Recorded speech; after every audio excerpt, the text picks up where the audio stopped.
So arid climate, which is like a dry climate, can precipitate to it, and acidic pH of the urine. Okay, there is a strong about leukemia one more time. Look, so in case of leukemia, you have a like cell turnover. Okay, so why does this cell turnover happen? So you have a DNA, and that DNA inside of this cell, the cell has been destroyed. So the DNA went out. What is DNA made out from? Nucleotide, yes?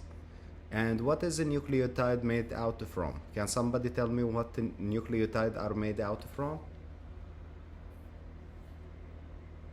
Nitrogenous base, sugar, which is a ribose, and a phosphate. You remember? It's from the first chapter of biochemistry. We did not do it yet, so it's okay. As you can see, a nucleotide has the following structure. It has a nitrogenous base, sugar, and a phosphate. Okay? So when this nitrogenous base gets released a lot inside of your circulation because the cancer cells are being destroyed after treatment, what happens to them? They get released and they get into this process. Take a look here. They get destroyed, this nucleic acid, and they become A and B. Okay? And when they become A and B, they then become adenosine.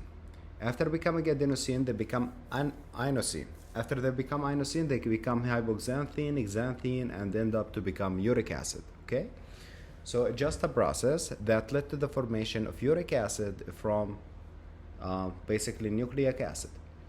Okay, so that's why we say people who eat a lot of meat, red meat, remember red meat has a lot of DNA inside of it, and that DNA can become what? Uric acid. Also, people who eat shellfish have also a lot of DNA inside of it. Okay, so the next thing goes something like this.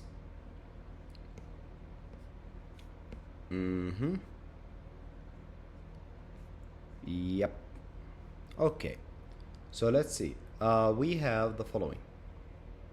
The treatment of this disease, the urine is acidic, and that was why inside of the urine the uric acid was accumulating. Yeah, because you know, acid like acid, base like base. So if you have alkalinization of the urine, uric acid will not feel at home, so it will get out.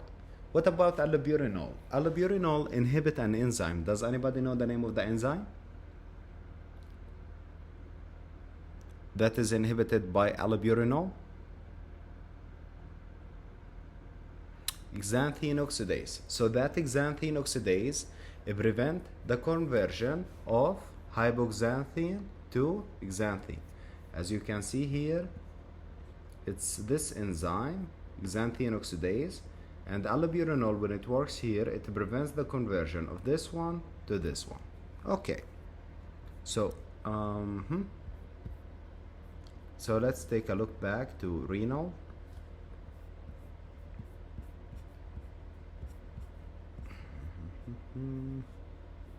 Yes, so the next thing, so this is all about uric acid. The main thing is to know that it's radiolucent, not radiopaque.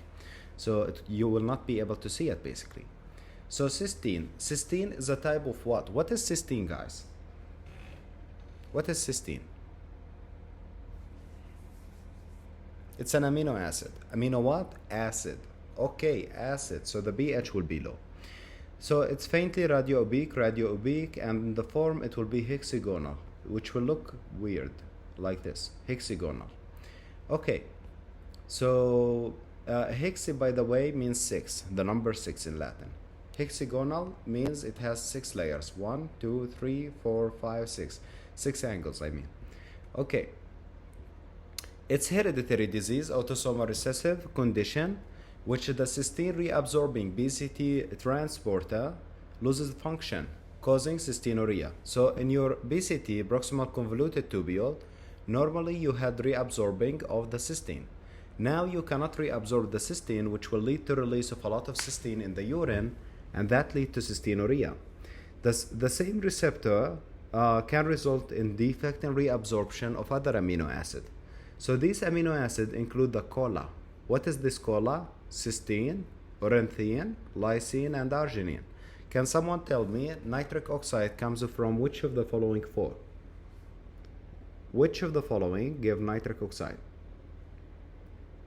Excellent, arginine. Good.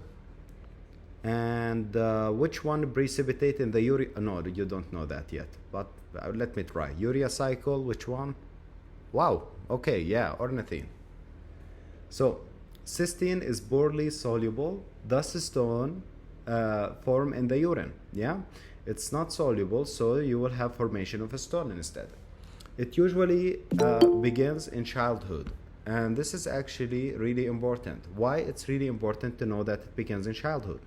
Because in a moment I will tell you that it will lead to a staghorn caliculi. What other type of stone led to a staghorn caliculi?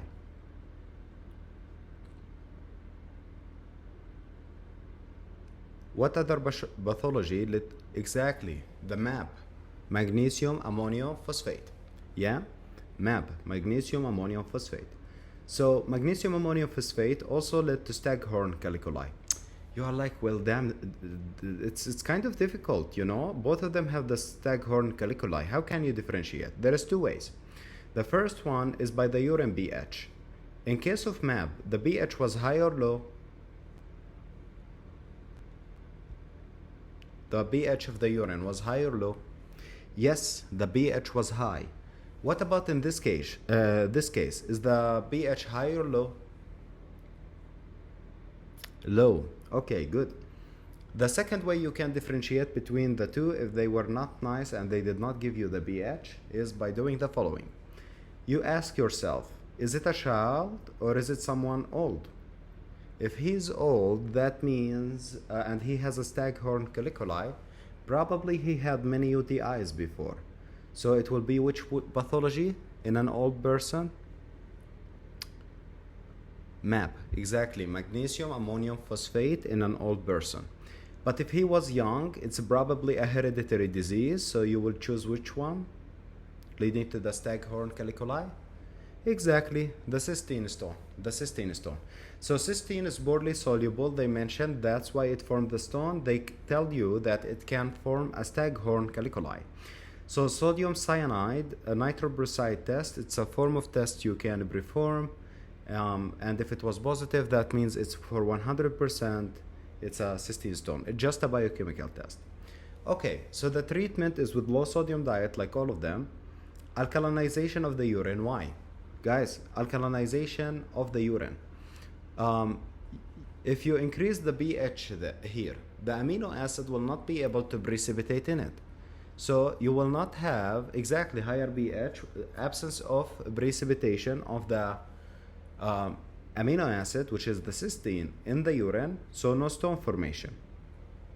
Also, some chelating agent can be utilized in which they bind and destroy, but they are not first line therapy because, you know, these benzylamines, thiopronine can inhibit many other electrolytes inside of your body, which means that you will have so many side effects. So you leave them as a last resort type of thing. So now comes the question. Okay, let me put this like this. Okay, first the question. If you have recurrent infection inside of your kidney leading to formation of a big stone, can you tell me please what will happen to your pH?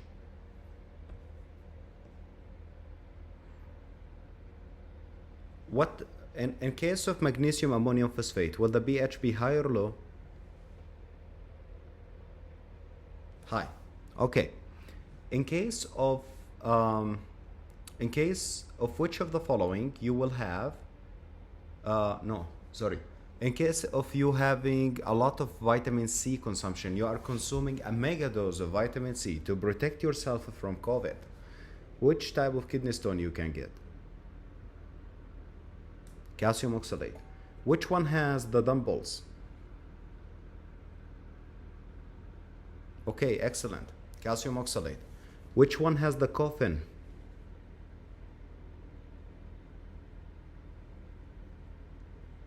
The map. Okay, good. Which one has the prism? Prism.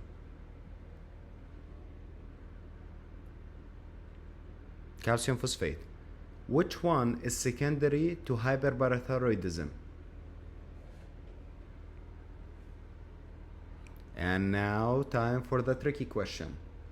Are you ready? Which one can be caused by renal tubular acidosis?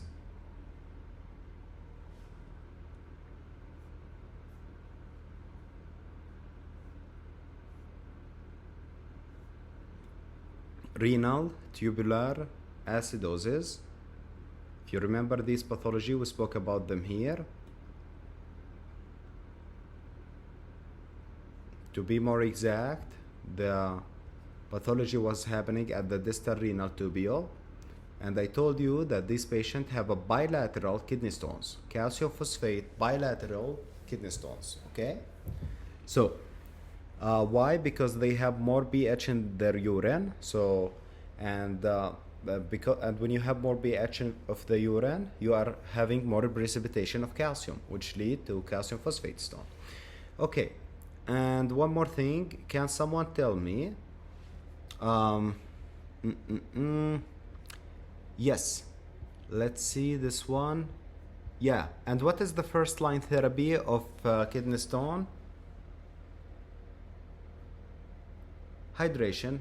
Hydration, exactly. Nobody shows thiazide. Be careful. Okay, so thiazide lead to hypercalcemia or hypocalcemia? Hypercalcemia. Good. Good. Now let's speak really quick about hydronephrosis. It's leading to distension and dilatation of the renal pelvis and or calyces. It's usually caused by urinary tract obstruction, for example, from a renal stone, as we saw today. So in the renal stone, basically what happened was something like this. This was the kidney, and it was going out like this, and the stone was here. So that led to retrograde flow. So what happened to the GFR in that case? GFR will go down. Okay. So it's usually caused by urinary tract obstruction like renal stone or severe benign prostatic hyperplasia. Guys, can benign prostatic hyperplasia become cancer? No, it was the exception. It was the only type of hyperplasia that can never ever become a cancer. Okay. Congenital obstruction also, like if you remember when we spoke about posterior urethral valve and the vesico-urethral reflux. Which one of from the two I just mentioned happens only in boys and not in girls? Posterior urethral valves. Excellent. Excellent. So, okay. Other causes include retroperitoneal fibrosis. You are like, what the hell is that? Well, I want you not to worry too much about it now, but basically it's one of the pathologies that we'll be speaking deeply about when we discuss endocrinology. In endocrinology, I will be telling you about a set of pathologies, not one, not two, it's like constellation of pathology, which are exactly right here. Yes, we call them the IgE4 related diseases, okay? These we'll discuss in endocrinology. For example, when you have this IgE4 problems, you will have constellation of diseases happening together. For example, you can have the riddle thyroiditis. Also, you can have autoimmune pancreatitis, retroperitoneal fibrosis, which we just saw, and non-infectious aortitis. You are like, okay, but I don't get it. How retroperitoneal fibrosis will lead to obstruction of the ureter? Well, your ureter is going downward like this, and it's going over one muscle called the psoas muscle. The retroperitoneal fibrosis leads to fibrosis of all of the structure located in your peritoneum. Guys, is the kidney an intraperitoneal organ or a retroperitoneal organ?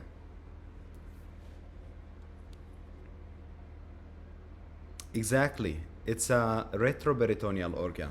Since the kidney is a retroperitoneal organ, it will be fibrosed as well, okay? So that's why it's affected by the fibrosis. Notice here, The kidney is a retroperitoneal organ, yes? So the ureter coming down from it is a retroperitoneal organ as well. So when you have fibrosis of the retroperitoneal space, you will have obstruction of the ureter, and that can lead to hydronephrosis. Why it happened? Because of an IgA4 related pathologies, which we'll be speaking more about in endocrinology, not now. Okay, let's continue with other causes.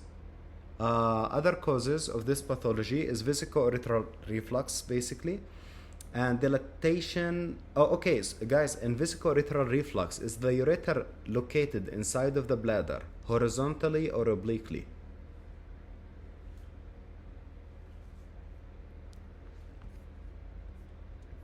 Look, normally, if this is the bladder, the ureter should be located like this. But in this pathology, the ureter is located like this. So the backflow is much easier through it, okay? So it's located horizontally, okay? So normally it should be obliquely, but in this pathology, it's located horizontally. So you can see here also dilatation occurs proximal to the site of pathology. And why? Because, for example, I blocked this area. This area must be dilated. It's pushing against it, basically. So dilatation occurs proximal to the site of the pathology. Serum creatinine becomes elevated if the obstruction is bilateral, or if the patient has an obstructed solitary nucleus. So if the patient... What about now? Is it still breaking?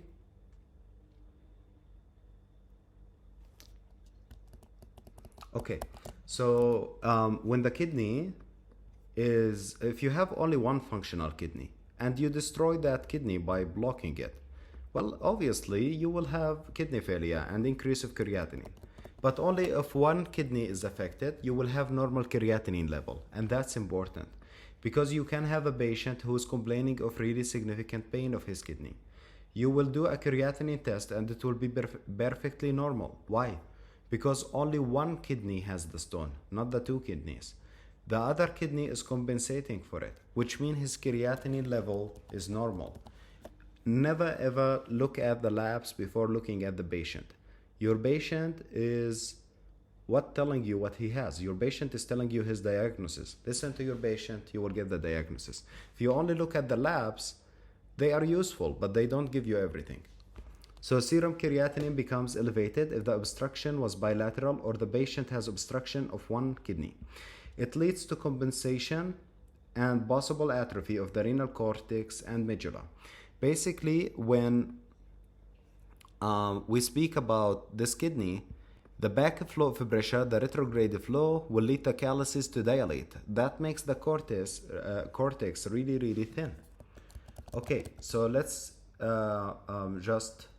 let me just see the time now. Okay, we have time for this one. Okay, so this is the last concept and then I will call it off. Urinary incontinence. We have mixed incontinence, has feature of both stress and urgency incontinence. Let's just speak about them.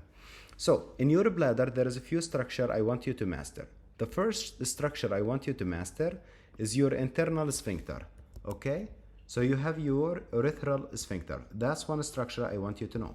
The other structure I want you to know is the detrusor muscle, which is a muscle located within your bladder wall, okay? So let's start speaking about this pathology. So the first one is stress incontinence. So first of all, let's see what happens.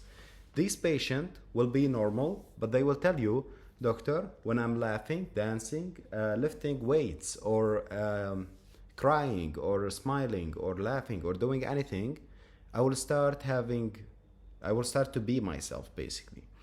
And you must know why. Basically, we call that a stress incontinence, and it happens because of a poor outlet closure, yeah? So a poor outlet closure can be mostly because of a sphincter problem or the muscles surrounding the sphincter, okay? So let's take a look what they write.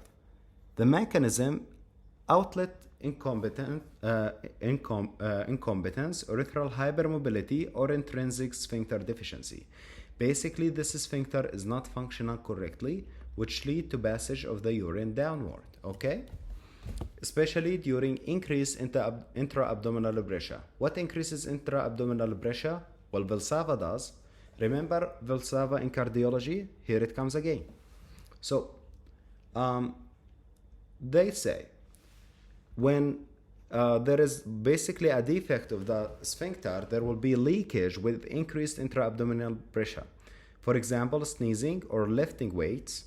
And you need to do a positive bladder stress test directly observed leakage from the urethra, open coughing, or Valsalva maneuver, which means you bring the patient, tell them, can you please do a Valsalva maneuver for me, which is by exhaling against a closed epiglottis, so something like this.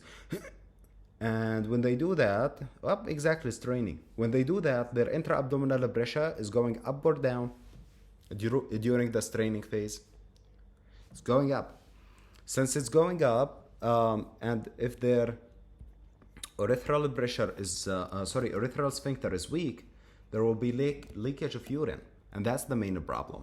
So the association include anything that increases the intra-abdominal pressure, like obesity, pregnancy. Well, there is a baby inside of that. That obviously increases the intra-abdominal pressure. Vaginal delivery. Why vaginal delivery? The sphincter is intact, but around the sphincter there is muscles, guys, okay? So these pelvic muscles, this outlet pelvic muscles are super important, okay? And they keep basically, let me just show you them. They keep everything in place. So we have pelvic outlet muscles. Yep. The levator ani and all of these guys. As you can see, they are keeping the urethra in place. So if, during vaginal pregnancy, these can be damaged, okay? Because, well, a big baby just passed through here, so the muscles can be damaged. So not the urethra, but the muscle around it will be dilated, which will reduce the stress against the urethra and will lead you to passage of urine from the urethra. Here you go. So, does it resolve? Most of the time, yes, alone. It resolves alone. But if it does not resolve alone after vaginal delivery, you are the doctor. You are supposed to treat it. And I will tell you how to treat it in a second. So, vaginal delivery, also prostate surgery. Why? During prostate surgery, remember, a prostate is a structure that used to surround the ureter. So if you remove that, now there is no normal control of the ureter. So the urine will start going down. Okay, so let's speak about how do you treat it. Actually, this is a stressful topic for a lot of ladies, especially those who are planning to have children soon. So the vaginal delivery, after it happens, they start developing this urinary incontinence, and this is common. But the idea is to stop it as soon as possible. How can you stop it as soon as possible? Basically, I just told you, the problem is because of dilatation of these muscles. So you want to make them tight again. How can you make them tight again? By exercising. Well, which exercise? It's by pelvic floor muscle strengthening by the Kegel exercises. It's hard to demonstrate without video, but basically there is some form of exercises called the Kegel exercises that you do for the patient, not only for this disease.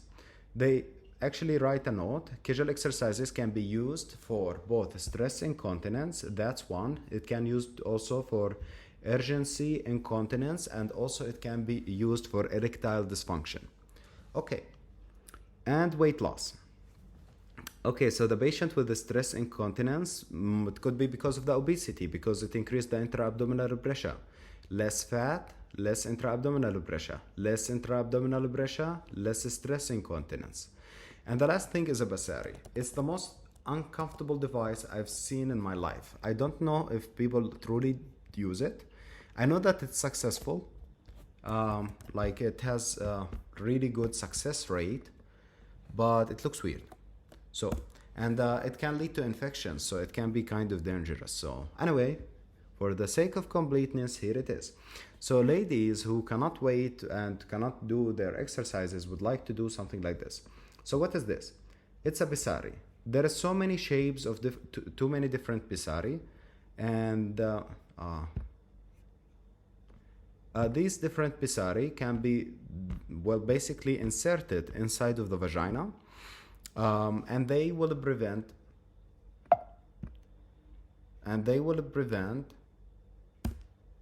okay, good. And they will prevent the ureter from passing urine by compressing it a little bit. Well, there is a couple of problems with this device. As you can see, it's blocking, yeah? It has multiple types. Why it has the opening? Because the lady, if she was menstruating, you really don't want to block that, you know? So that's why you have the opening. But still, it has some risks of infections as well. So we like to use it in home, really old lady with stress incontinence, because she will not have menstruation and she will not do the exercises. So you give her that, okay? So if neither works, you can do surgery to strengthen the floor muscles of the pelvis. Okay, so that was stress incontinence. Any question about stress incontinence, guys? Is it clear? Good. So now we are going to speak about urgency incontinence. Urgency incontinence, remember, in the first pathology, the problem was in the sphincter. Now, the problem is in the detrusor muscle. So what is this detrusor muscle? Detrusor muscle is a muscle located within the walls of the bladder, okay? And it becomes overactive, crazy active. Let me explain how it works. So, the patient feeling normal, he's sitting with you speaking, everything is fine. He stands, okay? The moment he stands up, he feels an overwhelming sensation that he wanna go to the bathroom. This start pushing, this start contracting, and he feels like a sudden urge of voiding right now, the moment he stood up. And he goes to the bathroom and start knocking the door, open the door, until he pees himself. And he could not control it at all. Why? Because of the urge incontinence. And what happened exactly? See this bladder? It has contracted the strongest it can. So why does this happen? Well, it happens due to multiple causes. In the first aid here, they mentioned the UTI, so the urinary tract infection. But to be fair, there is one other cause.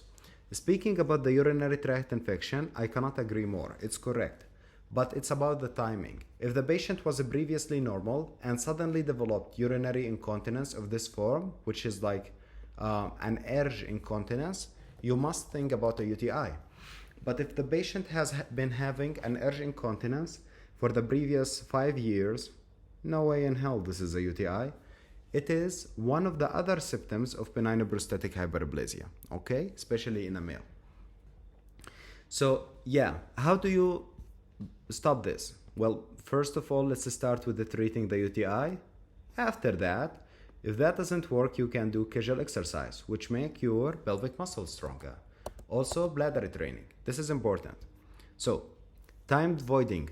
Well, you must go every 2 hours to the bathroom, for example, not more than that, because that slaps the bladder and tell him, man, you should not keep working. You should know when to work, you know? And also, there is one more technique that you must know about. If this is a guy and he has this urge incontinence, you tell him to go to the bathroom, and this sounds painful. I don't know why, but okay, you can imagine. You tell him go pee, but before you finish peeing, stop. You need to stop in the middle of your being. Yeah. And then continue being and then stop again. And then continue being and stop again. Continue being and stop again. What are we doing with him? Why are we making him be and suddenly stopping the bee? Why are we doing this? There's a reason. We are not just horrible people. Come on. Why we do this? We are doing it for training his muscle. We make his muscle stronger. Yeah? So that's basically one of the ways, one of the techniques you can use for making giving the patient more controls over his muscles. Okay, also antimuscarinics like oxybutynin and for overactive bladder and mirabegron. Let's speak about the drugs actually. In pharmacology, when I will discuss it with you guys, I will be telling you that inside of the bladder, there is different areas controlled by different receptors. So as you can see here, we have what? pudendal nerve, which is somatic. Somatic means something you can control by your own. It's controlled by nicotinic receptor, and this is the thing that you control. We don't have drugs working at it. But if we go a little bit upward, we have your internal urethral sphincter, which was defective in stress or urge incontinence, guys. Tell me, please. Yes, it was defective in the stress incontinence. Good. So, and it is controlled by the hypogastric nerve, which is a sympathetic nerve, and obviously sympathetic and parasympathetic are from the autonomic nervous system, which you cannot control. Okay? So hypogastric nerve controls these, and this is alpha 1 receptor. So, okay, that sounds suspicious. So you mean if I use an alpha drug antagonist, I will relax this? Exactly. Why would I do that? We'll speak about it in a moment. And also there is a beta 3 receptor here working. And for example, the mirabegron. What is it? Yeah, mirabegron. Okay? And it's used for urgency incontinence. Why? Because when you activate the beta 3 receptor, which is located at the detrusor muscle, it will make the detrusor muscle relax. Okay? And you are like, okay, so it's beta 1 or beta 2? It's beta 3. Like, what the? Yeah, it's beta 3. So it leads to relaxation of the detrusor smooth muscle, which increase the bladder capacity. So there will be something suspicious. You're like, beta 3? I thought that was the GS coupled, you know? GS, it should be contraction, not relaxation, you know? It seems weird. Well, I'm like, it's not weird. Take a look here. So this is the beta 3 receptor activating the receptor, leading to more adenylate cyclase, which lead to conversion of ATP to cyclic AMP, which lead to a protein kinase A. Protein kinase A, whoop, see what happened here? Myosin light chain kinase smooth muscle inhibition. If you inhibit the kinase contract. If you stop the contraction from happening, you will have, you guessed it, relaxation. Relaxation lead to relaxation of the bladder, for example. Okay? So, back to this topic. Oxybutynin for an overactive bladder and mirabegron. Why oxybutynin? Oxybutynin works at the M receptor, M3 receptor. So again, at the internal sphincter, this one, we had an alpha receptor, yeah? We had the alpha 1 receptor. And on this one, we had the beta 3 receptor on the detrusor muscle, and one more receptor, which was the M. If you forget about which one is located where, go alphabetically. So it's ABM, yes, alphabetically, from out in. So a muscarinic antagonist will also lead to relaxation of the bladder, preventing the urgency incontinence. An example of a antimuscarinic drug here is oxybutynin. The last disease we are going to speak about is an overflow incontinence. So it's this patient who tells you, this old man in your family, he comes to you and tell you, well, my grandson, I go to the bathroom and after I feel that always I have this sensation that I did not get all of it out.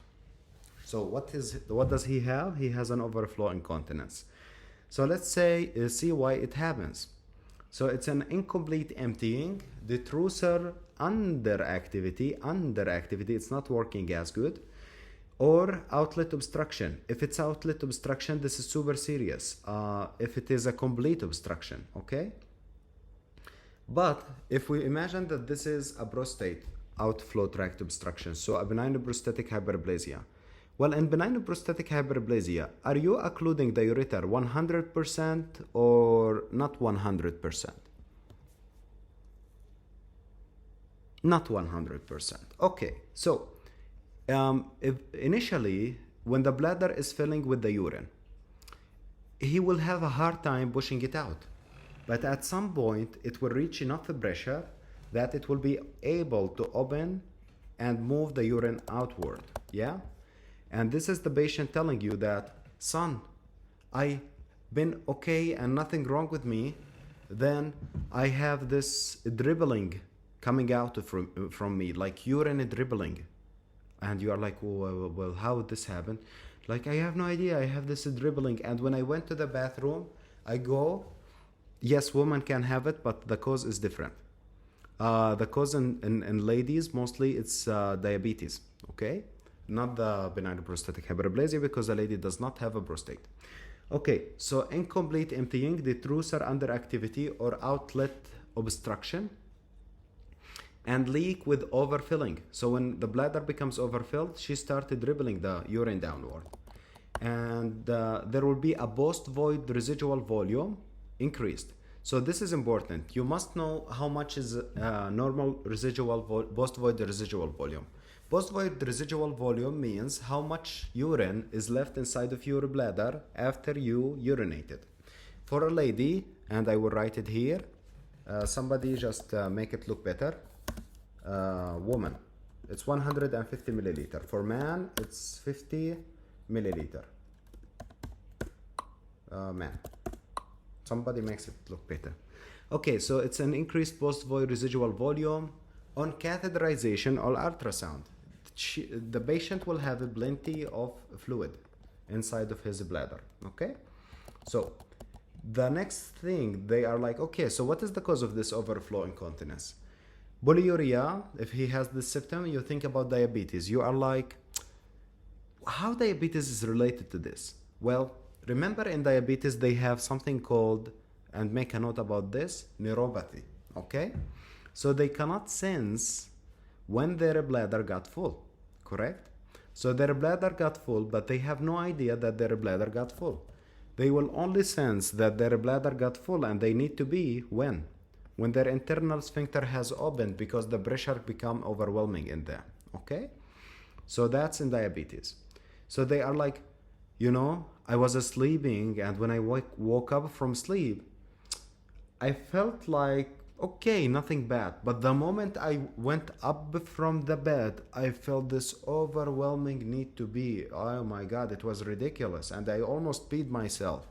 And the moment I stood up, I felt like I'm going to be myself. I started running to the bathroom, and during my way to the bathroom, I have dribbled a couple of on my pants. When you hear this presentation in a man, think about benign prostatic hyperplasia. When you hear this presentation in a lady, think about diabetes, okay? So, let's explain what happened in this presentation. So the first thing, he was laying on the bed and everything was fine with him. Then, the moment he stood up, what happened to him? He got the overwhelming urge to urinate. Why this happened? Let me explain. In case of neuronal dysfunction in this patient, can he feel his bladder when it's full? He cannot. Okay. So let's imagine that, actually no, this is bad drawing. Let's imagine that this is his urethra and this is his bladder, okay? Now he's laying down, obviously. And his bladder now is full with urine, okay? And he's laying down. Let's imagine that, okay, this is his bladder, this is his urethra going down, these are his legs, and this is his body, okay? He has such a large bladder. Anyway, so look, this is an important moment. So he's laying on the bed, yeah? So he stood up. When he stood up, what happened to the bladder? Look, it shifted downward. Now his urethra is downward, his bladder is up. And all of this urine here is irritating what? It's irritating the urethra. So the moment he stood up, what he felt? The urethra felt, oh my God, this amount of pressure is humongous. I need to clear out this urine really quick. When he stood up, because the urethra became downward. And that's the presentation of someone with diabetes who developed an overflow incontinence, okay? So, okay, polyuria in diabetes, bladder outlet obstruction, it can be the similar presentation in benign prostatic hyperplasia. And finally, in case of MS, why? Because people with MS can have a spinal cord injury. If you have a spinal cord injury, your bladder will not be able to contract. If your bladder cannot contract, I mean your detrusor muscles they cannot contract, you will have overflow incontinence. Okay, so how do you treat it? Well, initially, you would like to catheterize it because having a lot of urine that has stasis will lead to what? Urine with the stasis, bad combination. What it can lead to? UTI, yeah, exactly, infection. Bacteria will love it. So you would like to catheterize it right away, and you can relieve the obstruction with an alpha-1 blocker for benign prostatic hyperplasia. Let's speak about this now for a second, and I will let you go. But just a second, I have to discuss this topic with you. 1 second, please. Take a look. Okay, so you can see here the alpha-1 blocker. Alpha-1 blocker, beta-3 agonist, and muscarinic receptors. So when the receptor alpha-1, you block it, you are relaxing. Remember guys, alpha-1, does it vasoconstrict or vasodilate? Come on. Vasoconstrict, good. So it leads to smooth muscles contraction or relaxation of the smooth muscles. Contraction, good. So when it contracts this muscle, it makes it tighter, yes? So you want to relax it in case of the bladder. For example, if he has like a benign prostatic hyperplasia, which lead to an outlet obstruction. So a drug that you can give is an alpha-1 blocker. What are the alpha-1 blocker? Well, tamsulosin is one of them, but it's not the prototype. The prototype they want you to know for the USMLE is the brozacine, which is, just a second, let me see, sympathetomimetic, okay, here it is. So the alpha-1 blockers, you can see the selective alpha-1 blockers, anything that ends with leucine. Guys, will these drugs lead to hypotension or hypertension?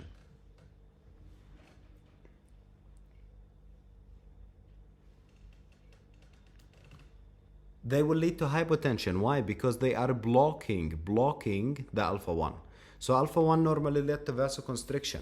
Now, with using of this drug, you will have vasodilatation, yeah? So you will get hypotension. So you will tell the patient, listen, when I give you this drug, you might get this orthostatic hypotension, which means that when you are laying on the bed, exactly, when you are laying on the bed and you stand up, you might get this syncope. But I want to reassure you that this will not be forever. Initially, for the first few dosages, it will happen. But after a couple of weeks, it will disappear. You will not have it anymore, okay? Just for you to keep that in mind. Well, the tamsulosin, it's perfect. It works selectively on the what? On the prostate and nowhere else.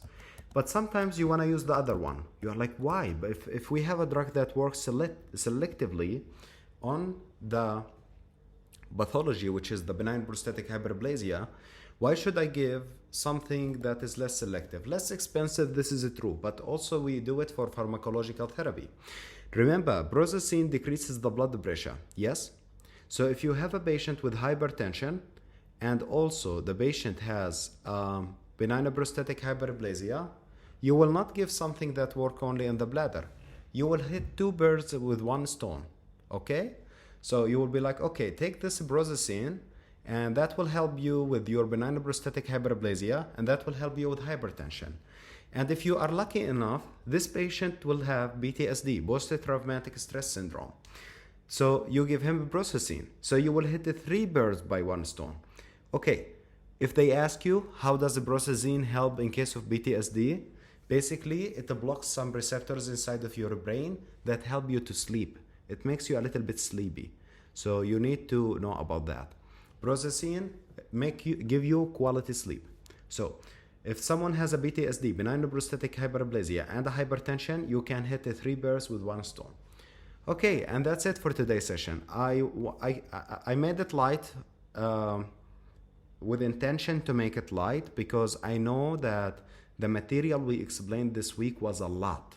I mean, we are almost done with renal. Like I today was reviewing what we have finished. I mean, come on, we are almost done with renal, so I don't want to go too fast because You reached your T max, guys. I want you to reabsorb all of the info. So let's finish today with this. Next class we come fresh. We have only 6 pages in pathology. Finish them up. And one more day, finish the pharmacology and 1 page from the pathology. And within 2 days, we'll be done with the whole renal system. But for the next couple of days, tomorrow and the day after tomorrow, both of them are off, as you know. In general, you will have, as always, 5 classes per week, but we have a couple of days off, and we'll go back to norm on Saturday. So see you on Saturday, everybody, and good luck, everybody. Bye-bye.